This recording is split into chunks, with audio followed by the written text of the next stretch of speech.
बाबा लगावे छाई छाई तुलसी, अमवा लगावे अकेल। बाबा लगावे छाई छाई तुलसी, अमवा लगावे अकेल। जहवा के तुलसी होए चली जाई है, रह जाई है माया केल हो। जहवा के तुलसी होए चली जाई है, रह जाई है माया केल हो। भुरवाई बेटी जे ससुर चली जाई है, रह जाई है माई आया केल हो। भुरवाई बेटी जे सासुर चली जाई है, रह जाई है माई आया केल। केकरे न रोवे से गंगा बहत है, केकरे न रोवे से दरियार। केकरे न रोवे से गंगा बहत है, केकरे न रोवे दरियार। केकरे न रोए से पेटुका भीजत है, केकरे नयना कठोर हो।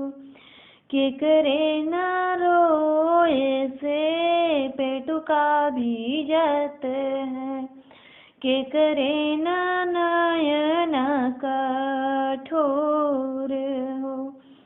मैया के रोए से गंगा बहत है, बाबा के रोए से दरियार।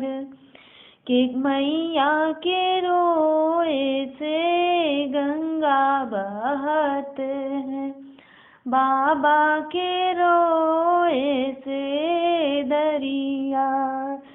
भैया के रोई बेसे पेटुका भीजत है, भाभी का नयन कठोर। भैया के रोई बेसे पेटुका भीजत, भाभी के नयन कठोर। के कहे बेटी हो नित उठी आयु, के कहे आयु छठे मास हो। के कहे बेटी हो नित उठी आयु, के कहे आयु छठे मास हो।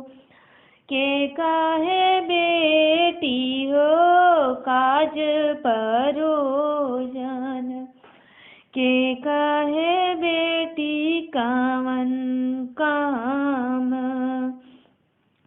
के कहे बेटी हो काज परोजन, के कहे बेटी कावन काम। मैया कहाई बेटी नित उठी आयु, बाबा कहाई बेटी छठ मास।